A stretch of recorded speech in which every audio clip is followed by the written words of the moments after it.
bonjour à tous. Je vais parler pour nous deux, peut-être en introduction, pour dire qu'on est très heureux d'être avec vous ici ce soir, qu'on remercie également l'Académie royale de Belgique de nous permettre d'organiser cette rencontre, et puis évidemment qu'on remercie énormément Isabelle. On a fait, je ne sais plus quand on s'est connus, mais en tout cas on a découvert il y a plusieurs années qu'on travaillait un peu sur les mêmes sillons, c'est-à-dire la critique du produit intérieur brut, la critique de la croissance, la recherche de nouveaux indicateurs, de nouvelles voies pour nos sociétés. Et bien depuis, on n'a plus cessé de travailler ensemble, de publier des livres ensemble, et c'est vraiment extrêmement agréable. Alors, je vais rentrer dans le vif du sujet très rapidement. Donc, on fait deux interventions successives. Moi, je vais vous parler donc du chapitre que j'ai écrit dans le livre sur le travail et l'emploi dans une ère post-croissance, et puis Bernard présentera ensuite son chapitre sur la démarchandisation. Alors, je fais quelques rappels pour ceux qui n'étaient pas là la dernière fois, puis pour resituer un peu le cadre dans lequel on travaille, les idées qu'on défend, je dirais les idées qu'on défend tous dans ce livre. Le premier rappel, c'est pour qu'on se souvienne ensemble du fait que dans nos sociétés occidentales, on a assimilé très fortement la croissance et le progrès. Et j'ai mis une barre, mais j'aurais pu mettre égal, c'est-à-dire de plus en plus, on a fini par confondre le progrès avec la croissance, avec le taux de croissance, et donc avec la quantité de biens et services produits. Également, le fait qu'on repose sur des corrélations entre croissance, emploi et revenus, donc l'idée qu'on pense que sans croissance, il y a moins de revenus et moins d'emplois, et donc la croissance considérée aujourd'hui dans nos sociétés occidentales comme la clé de la prospérité et de l'emploi, avec la fameuse théorie du ruissellement qui nous vient d'Adam Smith, avec cette phrase très claire, l'opulence se répand jusqu'aux dernières classes du peuple, donc on produit de plus en plus, et puis l'opulence se répand. C'est une croyance qui, évidemment, a cru et embelli pendant les 30 Glorieuses. On s'enorgueillit en France d'avoir Fourastier qui a donné dans un livre qui avait ce titre, Les 30 Glorieuses, qui a réussi à qualifier la période pendant laquelle on a évidemment connu des taux de croissance très importants. Et donc Fourastier défendait cette idée, qui est toujours la nôtre, que les gains de productivité sont le cœur de la croissance et du progrès. Et puis, dernier rappel, c'est cette idée qu'on a eu pendant très longtemps des conflits sur le partage des gains de productivité, mais finalement, aujourd'hui encore, un consensus sur le fait qu'il faut absolument rechercher les gains de productivité. Donc Fourastier est toujours parmi nous, toujours vivant. Alors, là aussi, je crois que je fais des rappels par rapport à ce que Kevin et Isabelle et Kevin vous ont raconté la dernière fois. Oui, il y a eu dans les années 70 une remise en cause de tout cela, et une remise des critiques, je dirais, multidimensionnelles de la croissance, à la fois avec le volet écologique et environnemental. On a rappelé que la croissance s'accompagnait de dégradation écologique, notamment du patrimoine naturel, donc de dégradation environnementale, avec le fameux Limits to Growth des Meadows, qui utilisait un modèle avec plusieurs variables, et qui montrait que la poursuite de la croissance aboutissait à des catastrophes. Mais il y avait un deuxième volet dans ces années 70, très important, qui nous disait que la croissance détruisait également la cohésion sociale et la qualité de vie et du travail. C'est tous les ouvrages de Bertrand Jouvenel ou d'Ivan Illich sur la contre-productivité, ou encore cet ouvrage au titre évidemment très clair, Les dégâts du progrès, publié en 1977, notamment sous l'égide de la CGT. De la CFDT. Je reviens à la CFDT. Edmond Maire était son secrétaire général, donc un des grands syndicats français, autogestionnaire à l'époque, et j'aime beaucoup cette phrase d'Edmond Maire qui affirmait dans un débat au Club du Nouvel Observateur en 72, ces 5% de croissance, puisque tel était le chiffre à l'époque, ces 5% de croissance n'ont pour nous aucun sens. Et donc on avait déjà remis en cause à l'époque le fait qu'il n'y avait pas finalement de ruissellement, le fait que la croissance pouvait s'accompagner d'inégalités accrues, avec toute une critique de l'effet ostentatoire à la suite de Veblen et Fred Hirsch. C'est tout, vous vous souvenez peut-être, la société de consommation de Baudrillard, etc. Mais ces critiques critiques ont été peu audibles à partir de la fin des années 70 à cause de l'arrivée de la crise économique, crise sociale. Surtout, les économistes ont remis en cause toutes ces critiques en disant que, de toute façon, on avait le progrès technologique et que grâce au progrès technologique, on s'en sortirait toujours. Et du coup, je dirais qu'il ne s'est rien passé. Là, je vous montre les tendances, peut-être Isabelle, vous les avez-elle montrées la dernière fois. Je me remets dans notre présent pour vous rappeler que depuis un certain nombre d'années, la croissance n'est plus ce qu'elle était. On constate dans la plupart des sociétés occidentales un ralentissement et de la productivité et de la croissance, et on a même un certain nombre d'économistes qui remettent en cause l'idée que la croissance pourrait revenir. Hein, c'est le cas de Robert Gordon, un économiste américain, qui s'inscrit dans le débat récent sur la stagnation séculaire. Et Gordon, lui, remet en cause le fait que la croissance serait un processus éternel. Et il nous dit qu'en gros, avant 1750, il n'y avait pas de croissance. Et bien peut-être qu'après 2020, il n'y en aura plus. Et qu'en tout cas, on n'a aucune garantie que la croissance continue indéfiniment. Et surtout pas au rythme qu'on a connu pendant ce que Madison appelle l'âge d'or, ou ce que nous appelons, nous, les 30 glorieuses. Gordon, son argumentation consiste à dire que la croissance future, si elle existe, se heurtera de toute façon à 6 vents contraires que je vous ai indiqués ici: la fin du dividende démographique, le plafonnement du niveau de... je montre sur l'écran complètement. Le plafonnement du niveau de scolarisation, la croissance des inégalités, la mondialisation, l'environnement et l'écologie, et le niveau élevé des déficits budgétaires et de l'endettement privé. Avec ces 6 vents contraire, nous dit Gordon, eh bien, même si on avait, par exemple, 1,8% de croissance en moyenne, eh bien, ça tomberait à 0,2% l'an. Donc, il ne faut pas espérer pour lui un retour de la croissance. Mais il me semble que ce n'est pas ça, qu'aucun de ces deux éléments, le fait que la croissance a ralenti et le fait que certains nous disent qu'elle ne reviendra pas, il me semble que ce n'est pas ça l'élément principal auquel nous devons accorder de l'importance.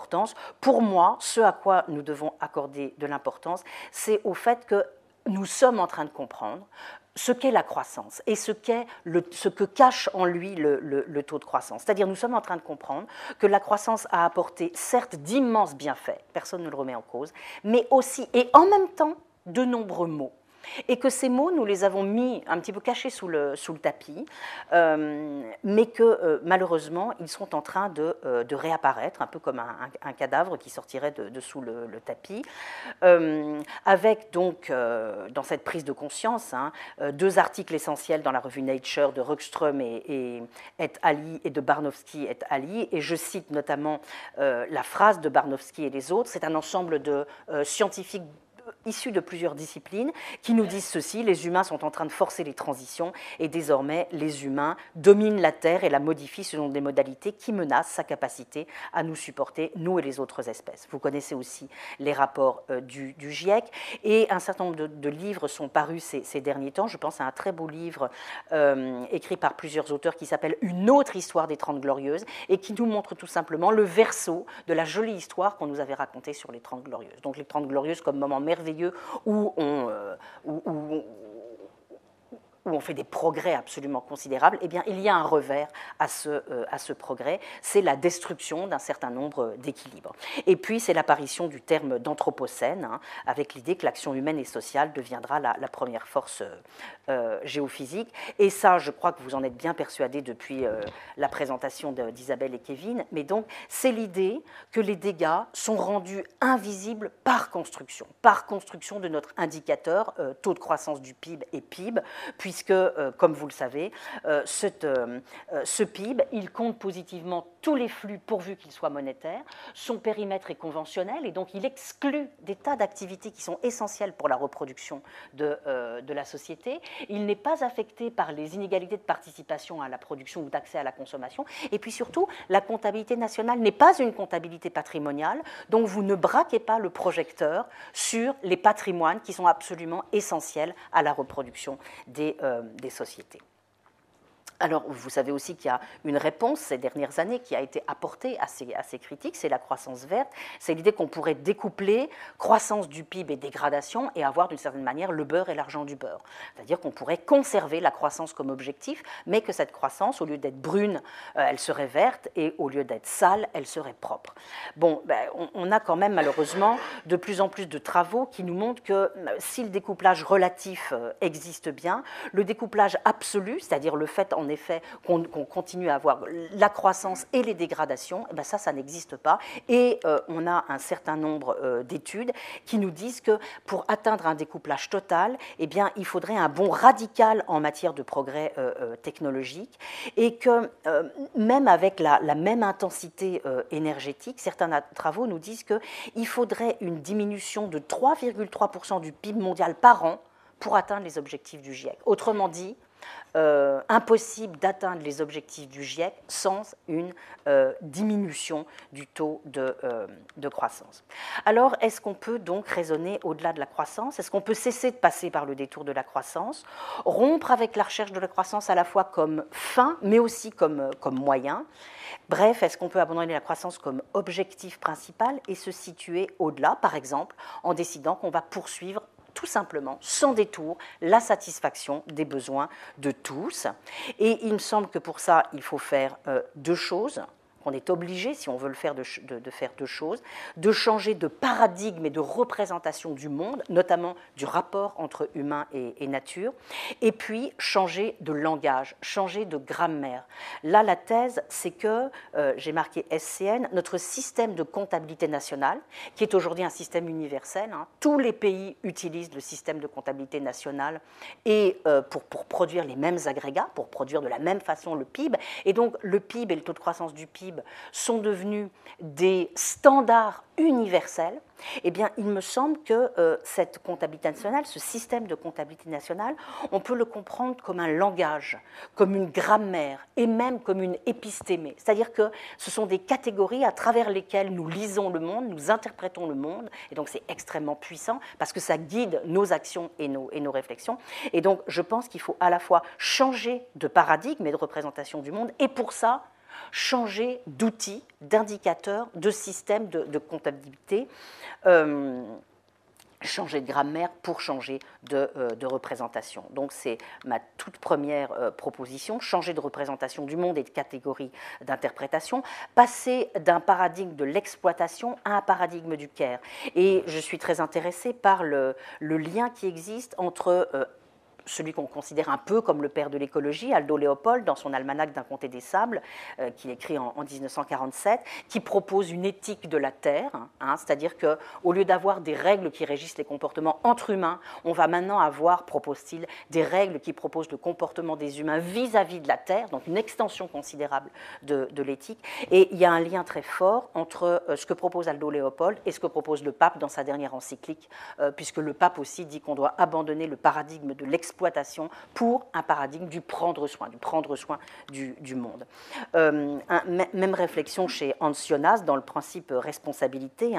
Lui aussi propose une nouvelle éthique et lui aussi dit qu'il faut élargir considérablement notre périmètre de responsabilité, et il propose un nouvel impératif à la place de l'impératif kantien. Agis de façon que les conséquences de tes actions soient compatibles avec la permanence d'une vie authentiquement humaine sur Terre. Alors, c'est ce que je vous disais tout à l'heure avec mon affaire de grammaire, il faut à la fois qu'on change donc deux paradigmes, c'est-à-dire accepter cette idée que l'humain désormais est dans la nature, et je ne sais pas si vous vous souvenez de la Genèse, mais entre les deux interprétations que propose la Genèse, ou bien l'humain est un despote et est là pour exploiter la nature, ou bien il est un intendant, un jardinier, et il est là pour prendre soin de la nature. Donc, eh bien, choisir plutôt la thèse de l'intendant. Et il me semble que pour cela, on a besoin d'adopter de nouveaux indicateurs de richesse, des indicateurs qui décrivent non plus les choses en termes de flux, mais en termes de stock, c'est-à-dire voilà quelle est notre richesse, et grâce à des indicateurs physiques et sociaux, on va regarder les évolutions de cette richesse. Il y a en ce moment une énorme bataille internationale pour le choix des nouveaux indicateurs qui vont piloter, déterminer, sous-tendre notre nouvelle version du monde. Et évidemment, si on croit toutes les critiques qui ont été faites depuis les années 70 et si on prend au sérieux la crise écologique, il faut donc engager nos sociétés dans la reconversion écologique. Alors évidemment, il y a dans ces idées de changer de paradigme, de changer d'indicateur et de passer au-delà de la croissance, donc de se passer de l'indicateur classique pour adopter une vision post-croissance. Évidemment, beaucoup de gens nous interpellent sur l'idée que tout ça comporterait des risques immenses, des risques pour l'emploi. Par exemple, chaque fois qu'on raconte ça, on nous dit, attendez, par exemple en France, pour lutter contre le chômage, il nous faudrait 1,5% de croissance au moins, ne serait-ce que pour commencer à attaquer le chômage. Donc, si on dit qu'il faut raisonner au-delà de la croissance, alors ça veut dire qu'on ne veut plus attaquer le chômage. Évidemment, ça comporterait des risques pour notre modèle social. Pourquoi ? Parce que les recettes reposent aussi sur l'activité, donc sur la croissance. Risque pour les deux revenus, puisque vous vous souvenez que dans le PIB, il y a une équivalence entre PIB et revenus. Et risque, finalement, c'est ce qu'on entend très souvent, d'un retour au Moyen-Âge. Vouloir raisonner au-delà de la croissance, c'est vouloir retourner au Moyen-Âge. Alors, je crois que la perspective qu'on a tous adoptée dans ce livre et que je fais mienne dans le chapitre que j'ai écrit, c'est bien plutôt l'idée qu'il faut faire de cette question notamment écologique une opportunité, et de la résolution de la question écologique, une opportunité et non pas une contrainte. C'est-à-dire ne pas vivre ça comme une menace qui nous obligerait finalement à être décroissants ou à raisonner au-delà de la croissance, mais au contraire faire de cette crise écologique une opportunité pour répondre à la question sociale, pour prendre à bras-le-corps la question sociale et d'une certaine manière pour répondre mieux encore qu'auparavant à la question sociale. Et sous question sociale, je mets évidemment la crise de l'emploi, le fait qu'on a des taux de chômage extrêmement importants, la crise du travail, il y a un malaise au travail absolument énorme et les inégalités que l'on connaît. Donc il me semble que la résolution de cette question écologique, on doit en faire une opportunité d'abord pour sortir du chômage, donc je vais essayer de vous montrer qu'on peut créer des emplois sans croissance,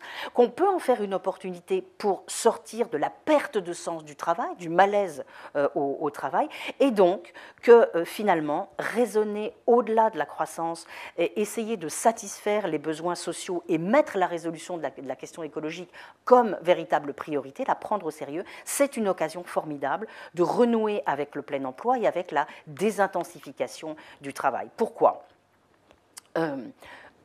renouer avec le plein emploi? Pourquoi la reconversion écologique permet-elle de renouer avec le plein emploi? Eh bien parce que vous savez que si on prend cette question au sérieux, on va devoir voir certains secteurs décroître, il va falloir fermer certains secteurs, les secteurs producteurs de gaz à effet de serre, mais on va avoir la croissance, je reprends cette expression, la croissance d'autres secteurs, notamment la rénovation thermique, les transports collectifs, le verdissement des processus industriels, les énergies renouvelables, toutes choses que vous savez parfaitement. Et donc, il va falloir rebâtir tout notre système énergétique et toute notre économie. Et donc, ce qui apparaît de plus en plus clairement, ce que l'on voit dans les discours, mais qui peine encore à pénétrer les consciences, c'est qu'une transition écologique bien menée, elle peut créer des centaines de milliers d'emplois, même en prenant en compte ceux qui disparaîtront dans les activités polluantes. Pourquoi? Eh bien, tout simplement parce que les branches qu'on va développer, elles sont plus intensives en main-d'œuvre que les branches qu'il faudra fermer. Je donne juste un exemple en France. En France, peut-être vous avez aussi la même chose en Belgique, mais nous, on a une équipe d'ingénieurs qui s'appelle Negawatt, dont la thèse est qu'il faut produire moins de watts, donc une thèse assise sur la sobriété et l'efficacité, qui propose un scénario de sortie du nucléaire notamment et de remplacement des énergies actuelles par des énergies renouvelables en totalité. Et donc, là je ne vais pas vous commenter tout ça, mais on a pu calculer le nombre d'emplois possibles à créer dans un certain nombre de secteurs, dans la rénovation thermique, les énergies renouvelables, les transports en commun, l'agriculture, infrastructures. La totalité fait à peu près 500 000 emplois à créer à l'horizon 2025. Donc, on peut créer des emplois sans croissance. Alors, vous voyez, ça ne veut pas dire, si on fait tout ça, ça ne veut pas dire qu'on n'a plus d'activité. Mais on ne cherche pas à avoir un gros taux de croissance. On cherche à avoir de l'activité, mais une activité ciblée. Alors que le problème de la croissance, c'est que tout est mélangé. Les produits toxiques, les activités toxiques et les bonnes activités, je dirais. Un rapport très récent de l'Organisation internationale du travail, qui a également traité cette question, nous dit qu'on pourrait avoir 60 millions d'emplois créés dans le monde grâce à la transition écologique. Alors le problème, bien sûr, c'est un problème absolument classique qui se passe dans toutes les formes de restructuration ou de reconversion. C'est pour ça que j'aime bien utiliser le terme de reconversion écologique, qui à la fois attire l'attention sur la conversion. Il va falloir une conversion des mentalités et des comportements, mais c'est aussi une forme de reconversion, comme on a eu des reconversions industrielles, c'est-à-dire qu'elles vont devoir être accompagnées. La Confédération syndicale internationale attire l'attention depuis quelques années sur le fait que cette transition qui va bouleverser tous les secteurs, elle doit absolument être juste. C'est-à-dire qu'il ne faut pas faire comme d'habitude, comme on a eu trop souvent l'habitude de le faire en Europe, et on est bien placé en Belgique et en France pour savoir quelles sont les conséquences négatives de tout ça, hein. C'est que trop souvent, on a fait des restructurations en excluant les personnes, en les laissant de côté. Et donc là, on a vraiment besoin de puissants mécanismes de sécurisation pour que les personnes restent en emploi et qu'on puisse, je dirais, les reconvertir sur place. C'est extrêmement compliqué et voilà, je dirais qu'on n'a jamais su le faire, que là, il va falloir savoir le faire. Renouer avec le plein emploi, deuxième volet, donc on peut créer des emplois sans croissance et on peut aussi créer des emplois sans croissance tout simplement en partageant le travail. C'est une de mes vieilles idées. Et là, j'ai remis la citation de l'ancien président de la Commission européenne en 1972, qui s'appelle Siko Mansholt, qui disait ceci. C'était un président tout à fait écologique. Des mesures d'urgence s'imposent si l'on veut éviter que les plus défavorisés paient nos erreurs et notre manque de prévoyance. Il faut avant tout éviter le chômage et pour cela, maintenir le plein emploi en diminuant le nombre d'heures de travail, moins 6% à 10% pour tout le monde. Et donc, il me semble qu'il faut absolument continuer à promouvoir cette thèse, hein, c'est-à-dire qu'il faut que nous continuions en permanence à absorber les gains de productivité passés et présents, j'ai oublié de mettre un S à présent, les gains de productivité passés et présents grâce à la réduction du temps de travail, et il faut partager équitablement le travail. C'est-à-dire, ça ne veut pas nécessairement dire qu'on va faire baisser le temps de travail de tout le monde, mais ça veut dire qu'on va substituer à un partage sauvage, un partage civilisé, et par exemple, essayer de ramener les gens autour d'une norme d'emploi plus courte, 30 heures, 32 heures, c'est ce que nous proposait au début du siècle Einstein ou Keynes. Je fais un tout petit arrêt sur l'expérience que nous avons vécue et qui continue à provoquer chez nous des débats infinis, hein, sur la réduction du temps de travail en France. Je rappelle qu'elle a créé au moins 350 000 emplois versus 50 000 et 100 000 avec une autre mesure qui a été mise en place en 2012, qui était un crédit d'impôt pour les entreprises, mais sans aucune contrepartie demandée aux entreprises. Donc on a mis énormément d'argent dans cette mesure CICE, mais en ne demandant aucune contrepartie en matière de création d'emplois aux entreprises. Et surtout, cette mesure 35 heures, elle a constitué une politique d'emploi peu coûteuse finalement, puisque ça a coûté, d'après les calculs, 9 000 € net par emploi, donc quelque chose de pas très cher. Donc moi, il me semble qu'on pourrait continuer à utiliser les dépenses d'indemnisation du chômage pour relancer l'emploi et relancer le processus de réduction du temps de travail, en prenant garde à ne pas recommencer les erreurs qu'on a faites en France au moment des 35 heures, c'est-à-dire en prenant garde à ne pas intensifier le travail. Je m'arrête un tout petit peu, je ne sais pas si ça vous intéressera, mais je m'arrête un tout petit peu pour vous, sur une comparaison franco-allemande, pour vous montrer ce que je veux dire avec mon histoire de partage du travail, hein. Vous avez des tas d'économistes qui répondent, quand on propose de relancer le processus de RTT, qui disent « mais non, on ne peut pas partager le travail, ça ne se partage pas le travail ». Mais si, le travail, à tout instant, le travail est partagé. C'est-à-dire que vous avez un certain nombre d'heures, de milliards d'heures de travail, qui sont partagées d'une certaine manière entre les gens qui sont au travail. Alors, ce qui me paraît intéressant, c'est que, par exemple, on a en France et en Allemagne deux manières radicalement différentes de partager le travail. En France, on a un temps de travail à temps complet plus court qu'en en Allemagne. En Allemagne, le temps de travail à temps complet est plus long. Mais en Allemagne, il y a beaucoup plus de temps partiel, et les temps partiels sont très courts, très mal payés et en général réservés aux services et aux femmes. Je vais y revenir. Et donc, voilà, il ne faut jamais oublier de compter le temps partiel dans la durée moyenne effective travaillée.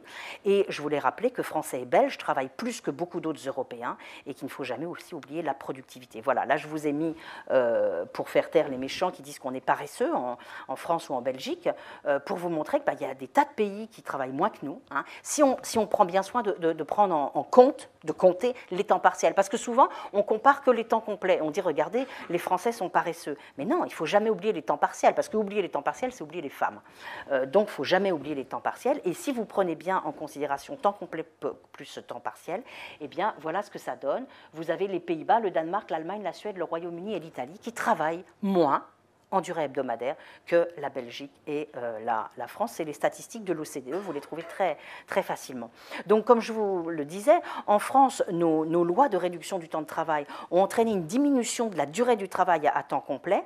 On a en même temps donné un coup d'arrêt au développement du temps partiel, et ce qui nous a permis de déprécariser le temps partiel, alors qu'en Allemagne, au contraire, à partir de 2001, on a eu une incitation au développement du temps partiel. Et regardez ce chiffre qui a été sorti par Bernard Gazier, qui est très, très, très intéressant. Entre 1994 et 2000, c'est pas ça, c'est 2014, on a eu une augmentation très forte des emplois, plus 4 millions d'emplois en Allemagne, mais avec le même nombre d'heures de travail. Ça veut dire qu'on a fragmenté l'emploi, et donc on a créé des petits bouts d'emploi, comme je vous disais, plutôt pour les femmes, plutôt dans les services, et évidemment, ça donne des conséquences assez dramatiques. Là, je vous montre le taux de travail à temps partiel. En Allemagne et au Royaume-Uni, on a beaucoup de temps partiel. Vous voyez, 27% d'emplois à temps partiel contre 18% en France, un temps partiel qui pèse principalement sur les femmes. Sur ce graphique, on voit très bien, vous voyez, que Allemagne et France ont diminué de la même manière le temps de travail, mais avec une contribution du temps partiel infiniment plus importante en Allemagne que pour la France. Nous, en France, on a joué sur la réduction de la norme de travail à temps complet. Et qu'est-ce que ça donne comme résultat? Ça donne qu'en Allemagne, on a 22,5% de salariés pauvres contre 8% en France. Donc une fragmentation de l'emploi. Et donc, moi, ce que je propose, c'est de partager le travail. Et quand je dis substituer à un partage sauvage, un partage civilisé, c'est essayer donc de ramener le plus grand nombre de personnes, toutes les personnes, dans la norme d'emploi à temps complet plus courte. Et pour moi, finalement, donc vous voyez, la réduction du temps de travail, c'est vraiment une occasion de mieux concilier vie professionnelle et vie familiale, de plus impliquer les pères dans la vie familiale et donc finalement de rééquilibrer les investissements familiaux, domestiques et professionnels des hommes et des femmes. Donc c'est pour moi un enjeu décisif pour l'égalité homme-femme. Deuxième volet de mon propos, je vous ai dit, pour moi, la reconversion écologique et raisonnée post-croissance, c'est à la fois permettre de créer des emplois et de désintensifier le travail. Là, je suis mon collègue, notre collègue bien-aimé Jean Gadret, qui vraiment déroule un raisonnement qui, moi, me semble extrêmement riche et intéressant. Hein. Gadret rappelle que la poursuite de gains de productivité, donc ce qui est considéré comme le cœur du progrès, lui dit c'est inadapté pour de nombreux secteurs. C'est-à-dire il y a de nombreux secteurs, à l'hôpital, à l'école, où continuer à poursuivre des gains de productivité, c'est casser le sens du travail. C'est vraiment détruire le sens du travail et c'est pas bon. Et donc lui dit, il faut, dans un grand nombre de secteurs, et même peut-être d'une manière générale, rompre avec les gains de productivité et faire désormais des gains de qualité et de durabilité. Alors ça me semble très très important, simplement c'est difficile à faire, parce que comment est-ce qu'on les mesure? Aujourd'hui, le PIB, il ne prend pas en considération les gains de qualité.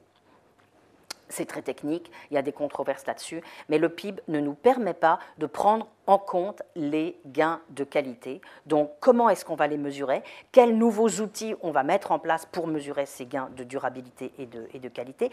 Et autre question très importante, comment est-ce qu'on produit ces gains de qualité et de durabilité? Est-ce qu'il y a des organisations du travail plus propices, plus adaptées que les autres à produire des gains de qualité et de durabilité, à produire des bons, finalement, des bons produits et des bons biens et services? Question encore plus angoissante, importante, énorme, et que je ne traiterai pas aujourd'hui. Est-ce qu'il y a une compatibilité entre capitalisme et post-croissance, c'est-à-dire est-ce qu'on peut faire tout ça au sein du capitalisme ou pas, sachant ce que nous a raconté notamment Max Weber, hein, c'est-à-dire que le capitalisme se caractérise par une injonction, presque une impulsion à plus de croissance, hein, une injonction à la maximisation du profit. Et donc, je conclurai mon propos sur une question un peu plus petite, mais néanmoins importante. Hein. Est-ce que des changements dans notre conception des organisations du travail et de l'entreprise seraient de nature à nous permettre de désintensifier le travail? Alors là, il y a une étude que j'aime beaucoup, une étude de 2 chercheurs qui s'appellent Gali et Zhou, qu'ils ont réalisée en 2013 à partir d'une exploitation de l'enquête européenne sur les conditions de travail. Que disent-ils? Eh bien, eux, ils classent les organisations du travail selon leur capacité à permettre la participation des salariés à la prise de décision, à la fois dans leur travail au quotidien et un peu plus généralement dans l'entreprise. Quelles sont les organisations qui permettent aux salariés d'avoir prise sur la décision au quotidien, ou qui leur permettent d'avoir une influence sur l'ensemble des questions affectant leur travail? Et donc, ils utilisent l'enquête européenne sur les conditions de travail, et dans l'ensemble de l'Europe, ils trouvent 3 types d'organisations du travail. Ils trouvent que 27% de ces organisations du travail sont ce qu'ils appellent, c'est pour eux un modèle, les High Involvement Working Organizations, donc des organisations du travail qui permettent une forte implication, une forte participation des salariés à la décision. Il y a 38% des travailleurs qui connaissent des organisations du travail faiblement impliquantes, et puis 35% qui sont intermédiaires. Donc la question évidemment qu'on se pose, c'est qui ces 27% qui développent de bonnes organisations du travail? Et donc, ce qu'il montre, c'est que ces organisations du travail-là, on les trouve plutôt dans les pays du Nord, mais il continue quand même à chercher, à essayer de faire des corrélations. Et donc, il montre d'abord que ces organisations, bien sûr, sont corrélées avec plus de bien-être, un moindre absentéisme, une plus grande qualité du travail, à la fois ressentie et réelle. Et puis, à la recherche de l'explication ultime, il trouve une seule corrélation, une corrélation avec une seule variable, qui est la force des syndicats. Plus dans un pays le taux d'adhésion aux syndicats est fort, plus il y a un grand nombre d'organisations du travail qui permettent aux salariés un plus grand bien-être et une plus grande implication. D'où ma question, est-ce qu'il ne faudrait pas, dans une société post-croissance, pour aller et se maintenir dans une société post-croissance, qui mettrait au centre de ses préoccupations à la fois le plein emploi, une certaine forme de plein emploi avec une norme d'emploi plus courte, et la désintensification du travail, le changement du travail? Est-ce qu'il ne faut pas changer radicalement la définition de l'entreprise, rompre avec, comme nous dit le juriste Robé, avec la conception de l'entreprise somme de contrats, donc une entreprise qui simplement est un nœud de contrats individuels, ou avec l'entreprise communauté? Robé nous dit que ni l'une ni l'autre de ces conceptions ne sont satisfaisantes, et surtout il nous dit ceci: rien dans le monde d'aujourd'hui ne vient garantir que l'effet agrégé des choix des entreprises soit en conformité avec l'intérêt général.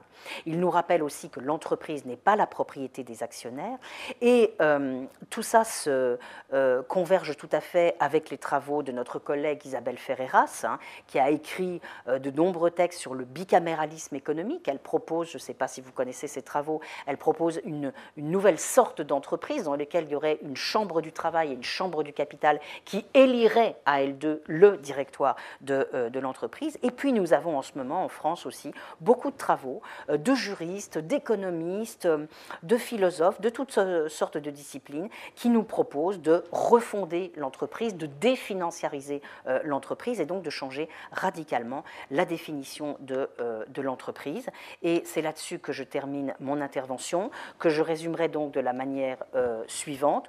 Oui, nous pouvons aller vers une société post-croissance et nous maintenir dans une société post-croissance, il est possible, dans cette société qui met avant toute chose, qui se donne comme priorité de répondre à la crise écologique, il est possible en même temps de répondre à la crise de l'emploi et à la crise du travail. On peut ainsi en s'engageant dans la reconversion écologique, à la fois renouer avec une certaine forme de plein emploi, renouer avec un changement radical du travail. Et pour ça, il faut sans doute changer complètement à la fois notre conception de l'entreprise et les manières d'organiser le travail au sein de l'entreprise, sans doute en donnant plus de droits, plus de pouvoir aux salariés, aux travailleurs, et ainsi produire, faire en sorte que ces nouvelles organisations du travail produisent plus de biens et services de qualité. Voilà, j'espère vous avoir convaincu et je laisse la parole à mon collègue Bernard Perret.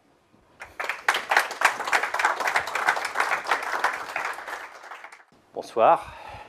Je me situe évidemment tout à fait dans le prolongement de ce que vient de dire Dominique et sur le même postulat en quelque sorte, ou la même conviction que l'autre sujet, c'est d'essayer d'imaginer une société post-croissance.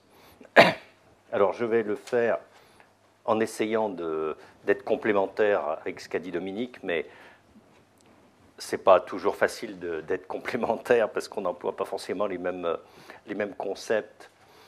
Disons que je vais me situer un peu reprendre une bonne partie des choses qu'elle a déjà abordées à travers le concept de démarchandisation. Alors je vais conceptuellement essayer de définir ce que j'entends par marchandisation et démarchandisation, revenir un petit peu sur la fin de la croissance en montrant que l'une des manières de conceptualiser la fin de la croissance, c'est de montrer que c'est un épuisement du processus de marchandisation des besoins sociaux, montrer que l'on assiste déjà à l'émergence de pratiques sociales de démarchandisation qui peuvent s'interpréter comme des réponses systémiques à une situation systémique d'épuisement des processus de marchandisation, et puis essayer d'esquisser ce que pourraient être des politiques publiques de démarchandisation. Alors, Dominique a évoqué l'idée qu'il est possible d'avoir le plein emploi sans croissance, et à un autre moment de son exposé, elle a fait référence aux réflexions de Gadret sur la désintensification du travail, sur les éléments qualitatifs qui rentrent dans le travail. Et évidemment, les deux points sont tout à fait liés, parce que si on veut qu'il y ait plus d'emplois avec moins de croissance, ça veut dire que globalement, il y aura une certaine stagnation des revenus monétaires, et que les compensations, le progrès que chacun construira à travers son activité et qui se construira au niveau global, ce progrès, il passera par des éléments qualitatifs. Et voilà, ça c'est ce que j'appelle l'hybridation, c'est-à-dire le fait que on va vers une économie, une organisation socio-économique dans laquelle les cadres de rationalité des agents économiques intégreront à la fois des éléments de l'économie monétaire, c'est-à-dire on continuera à utiliser l'argent, on continuera à essayer d'en gagner plus, et en même temps, on intégrera progressivement davantage d'éléments non monétaires. Donc, un autre exemple pour illustrer cette idée d'hybridation, c'est la consommation équitable. On peut dire on va rentrer dans une société où on peut espérer que nos comportements seront guidés à la fois par le fait qu'on essaiera d'avoir toujours plus de choses avec moins d'argent, et puis en même temps qu'on essaiera progressivement d'intégrer d'autres valeurs, comme le fait que nos actes de consommation s'intègrent dans une perspective de solidarité ou de développement durable, ou de plaisir de créer des liens à travers la consommation, etc. Et à travers ces deux exemples, je voudrais vous rendre sensible à la question qui est celle de la mise en circulation des non-marchandises. C'est-à-dire, il ne suffit pas de dire au niveau global, on va compter le progrès différemment, on va avoir de nouveaux indicateurs de richesse, etc., ce qui est évidemment tout à fait nécessaire, mais il y a une autre étape qui est de montrer comment toutes ces autres valeurs qu'on comptabilise dans les indicateurs, elles peuvent être prises en compte dans un cadre de rationalité individuelle des agents économiques, que ce soit des consommateurs ou des entreprises. Et ce que je vais essayer de montrer, une partie de mon exposé, ce sera de montrer que on assiste d'ores et déjà à des processus d'hybridation, pas seulement des individus à travers leurs actes de consommation, mais également qu'il y a des organisations hybrides dont les modèles d'affaires, dont le cadre de rationalité intègre déjà des éléments marchands et des éléments non marchands. Et donc, je plaide pour que toute réflexion sur la marchandisation, démarchandisation de l'économie, s'efforce de relier donc ces aspects macro et micro. Alors, je commence par une définition large de la marchandisation des marchandisations. Au sens large du terme, on peut définir la marchandisation comme la convergence de trois processus distincts, l'extension, l'unification, la libéralisation des marchés, l'intensification de la concurrence, la monétarisation de l'échange social et la financiarisation. Ce qui se joue dans ces trois processus, je vais très vite, c'est la prégnance croissante du règne de la marchandise. C'est-à-dire qu'à travers ces trois processus, on accorde de plus en plus d'importance à cette forme d'attribution des valeurs qui est la confrontation d'une offre et d'une demande d'un individu et d'un producteur sur un marché. Et ça veut dire que c'est une extension du domaine de la marchandise, valeur d'usage appropriable et circulante, dont la valeur monétaire est fixée par la libre confrontation d'une offre et d'une demande. Alors la démarchandisation, au sens où je le propose, c'est l'inverse systémique de la marchandisation. Alors, il y a une difficulté, c'est que dans la littérature, notamment chez Karl Polanyi ou Epsing Andersen, qui est un auteur suédois qui a travaillé sur l'État-providence, la démarchandisation est utilisée dans un sens un peu plus restrictif. Elle renvoie seulement à la réduction de la dépendance des individus vis-à-vis du marché grâce au système de protection sociale. Mais moi, je l'emploie dans un sens plus large, démarchandisation au sens d'altération du caractère marchand de l'économie, que ce soit à travers la réglementation, la segmentation, les marchés, la segmentation des marchés, la démondialisation, et surtout l'hybridation de la logique marchande, c'est-à-dire des choses comme la coproduction, le partenariat, la mutualisation, la prégnance d'autres modes d'évaluation des biens, etc. Hybridation qui, encore une fois, se concrétise à la fois au niveau macro, méso et macroéconomique.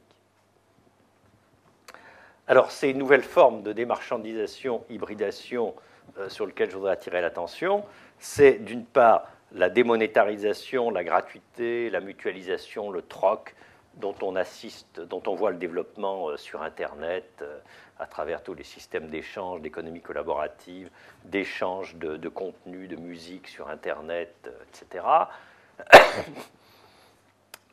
Les nouvelles combinaisons de concurrence et de coopération, des modèles d'affaires et organisations hybrides, dont je parlerai dans un instant, à travers de nouvelles formes, notamment de partenariats et de nouvelles manières d'intégrer les externalités environnementales et sociales dans la logique d'ensemble d'une organisation économique. Et puis, donc, la prégnance des évaluations non monétaires à travers les nouveaux indicateurs de richesse au niveau global, mais aussi au niveau micro, à travers les indicateurs non financiers, la performance non financière des entreprises, la RSE, etc.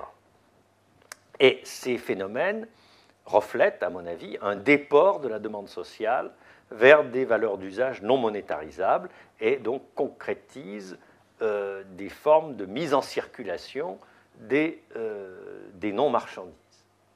Bon, ça, j'insiste pas parce qu'on en a déjà parlé, c'est la fin de la croissance. Ça, c'est pour montrer que ce n'est pas seulement un phénomène français, mais que si on accepte, même les États-Unis sur longue période connaissent un phénomène qui est quand même assez parallèle. Et je voudrais montrer que, en complément Alors, Dominique a parlé des 6 vents contraires de Gordon.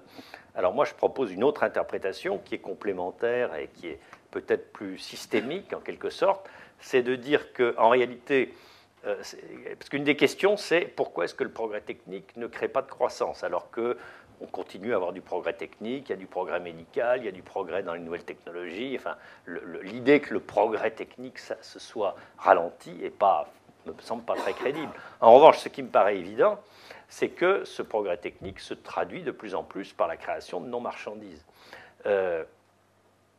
On voit sur le plan, par exemple, on peut prendre l'exemple de la santé, le progrès médical se concrétise par des éléments qualitatifs, par des améliorations des techniques de diagnostic, par des tas de choses qui améliorent notre sécurité en matière de santé, mais tout ça, ça ne crée pas des biens marchands parce que la santé n'est pas le système de santé n'est pas constitué par des biens qui s'achètent sur un marché.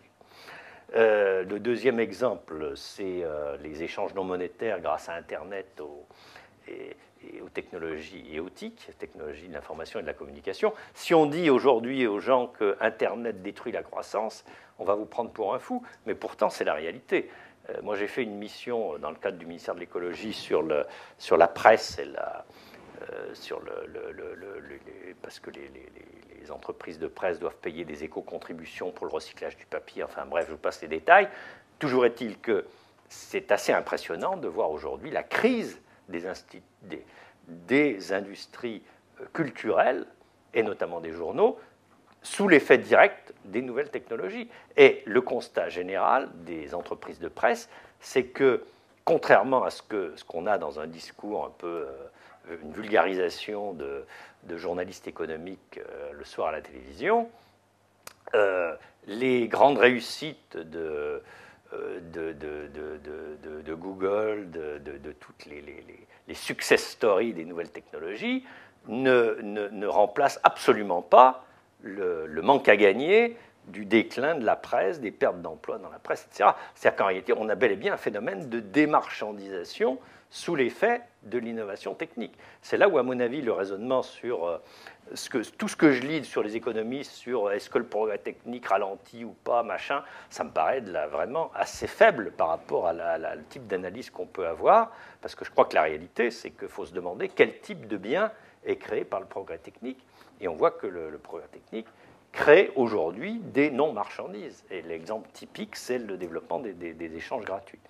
Et puis il y a un autre exemple, un autre aspect qui peut également s'interpréter en termes de non-marchandises, c'est les préoccupations croissantes des externalités. Alors je parle ici d'externalités environnementales, mais on pourrait aussi parler d'externalités sociales avec les problèmes d'insécurité, de choses comme ça, c'est-à-dire qu'en réalité, on dépense on consomme de plus en plus de ressources, y compris du progrès technique, etc., tout simplement pour se prémunir contre des externalités négatives, qu'elles soient d'ordre environnemental ou qu'elles soient d'ordre de l'insécurité. Il suffit de regarder le coût des portiques dans les aéroports, il suffit de regarder le coût généré par le retraitement des déchets et par l'élévation des normes environnementales, de qualité de l'air, etc. Et il y a une bonne partie du progrès qui est aujourd'hui consommée tout simplement pour produire des externalités qui ne sont en aucun cas des marchandises, c'est-à-dire qui ne nourrissent pas le processus de croissance marchande. Et c'est ce phénomène-là qui me semble absolument fondamental dans l'épuisement du processus de marchandisation. Or, là, c'est l'hypothèse de recherche qu'on peut faire, c'est que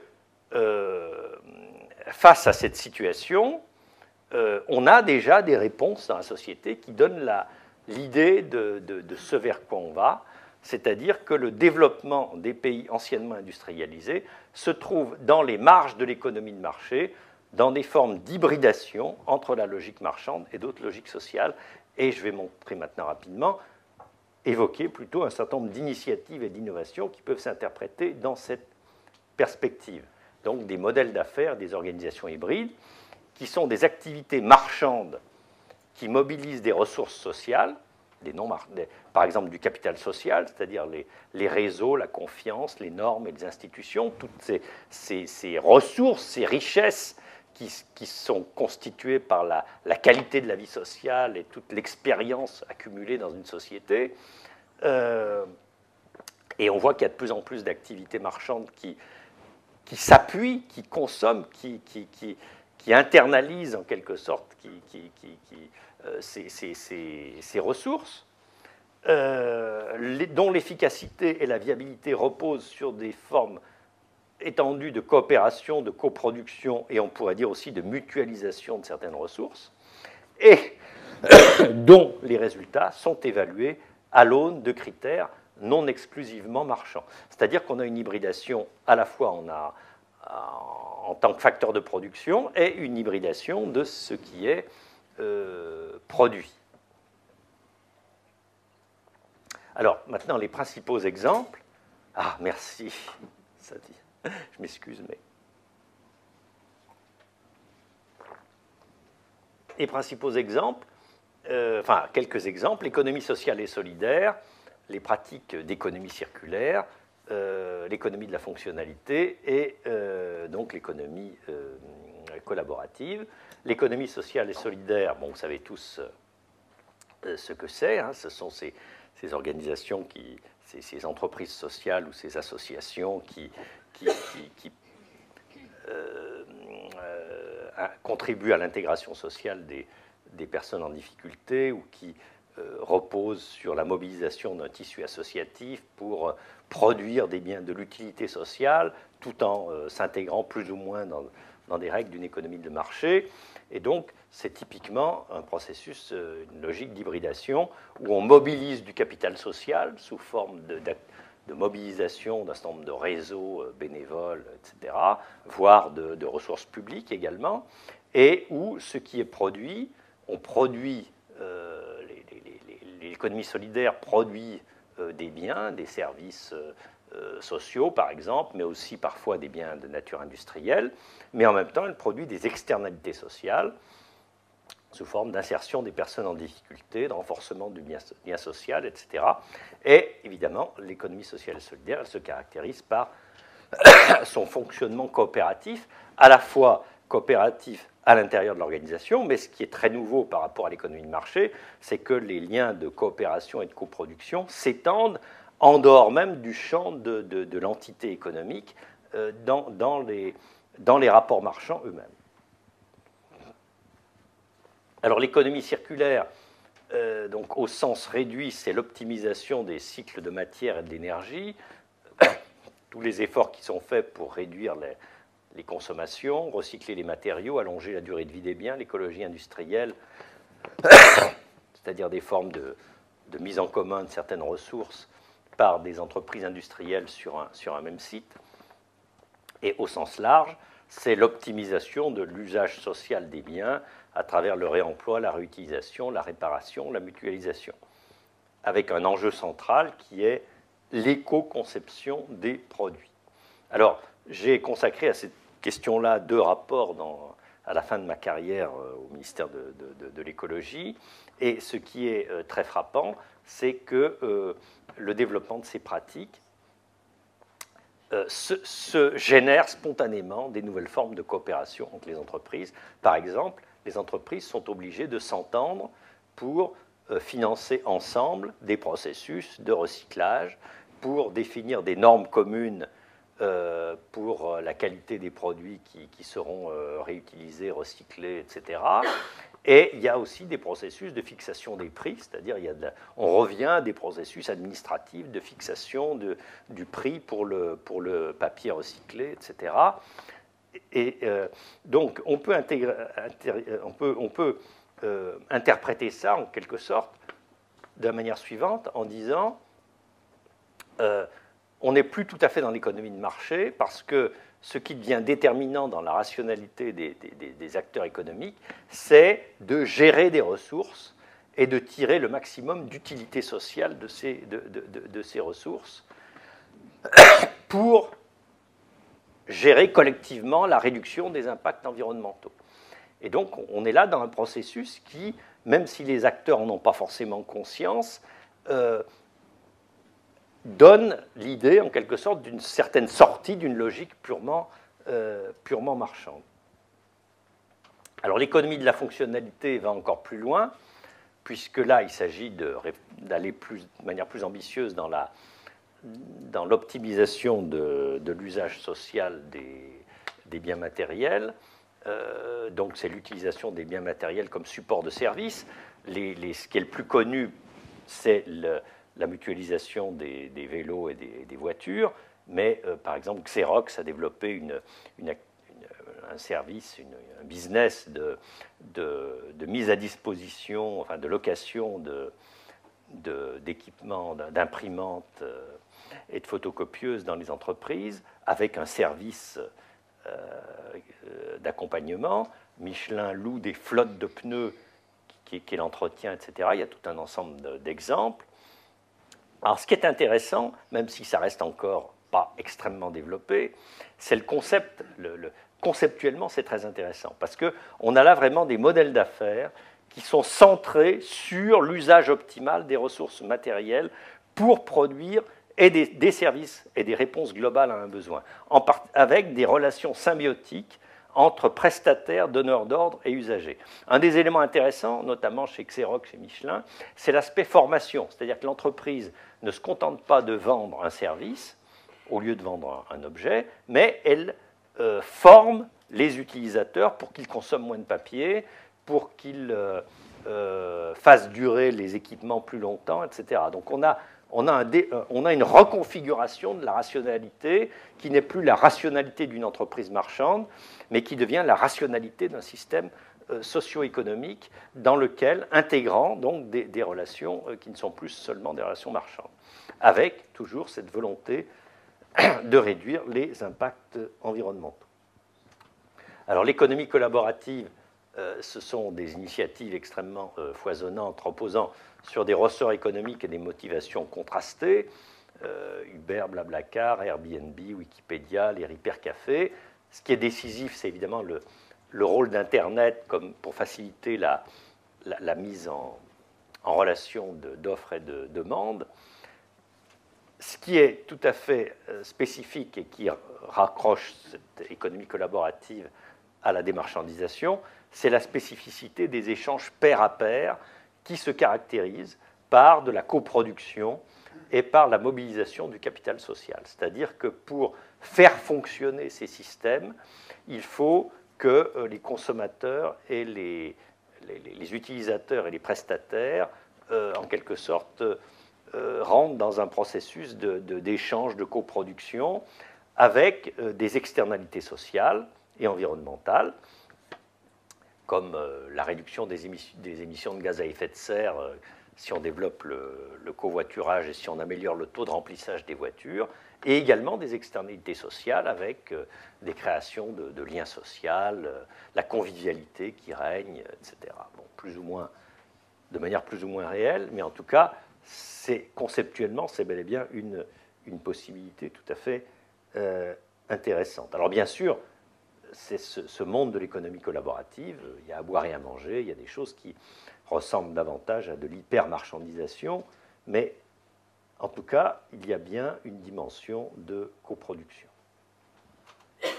Alors, ce qui caractérise l'économie circulaire, l'économie de la fonctionnalité et l'économie collaborative, c'est qu'elle participe d'une logique de dématérialisation et d'usage optimal des ressources physiques, en privilégiant l'usage et l'accès sur la propriété. Et surtout, ce qui est intéressant du point de vue de la démarchandisation, c'est qu'on rentre dans des logiques où il s'agit de prendre en compte distinctement l'utilité sociale et la rareté physique. On est, me semble-t-il, dans une logique de déconstruction de la valeur marchande au niveau microéconomique et au niveau microsocial. Il s'agit bel et bien de produire plus de services et d'utilités en minimisant les flux de matière et d'énergie et en contribuant ainsi à l'accélération du découplage dont a parlé Dominique tout à l'heure. Alors, une autre forme de démarchandisation, sur laquelle je ne dirai pas plus de choses, c'est toutes les les pratiques, toutes les initiatives de réencastrement de la finance, du capital et de la monnaie, la responsabilité sociale des entreprises, l'épargne socialement responsable, les projets de constitutionnalisation de l'entreprise évoqués également par Dominique, et les monnaies locales.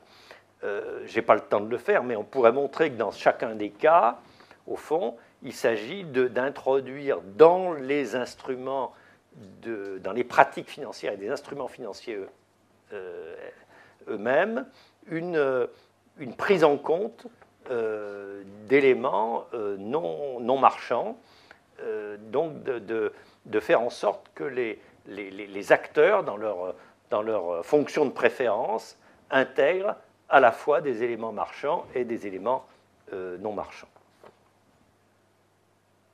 Je termine en disant, en observant que toutes ces idées débouchent assez naturellement sur des politiques publiques de démarchandisation, des politiques qui seraient axées sur la réduction des besoins monétaires, c'est-à-dire sur l'idée consistant à dire c'est au niveau micro, au niveau des modes de vie, qu'il faut se poser la question, s'il y a moins de croissance, ça veut dire que le pouvoir d'achat va augmenter moins vite, voire stagner, et qu'est-ce qu'on peut faire pour que les gens vivent mieux, pour qu'on continue à améliorer la qualité de la vie avec un pouvoir d'achat qui stagne.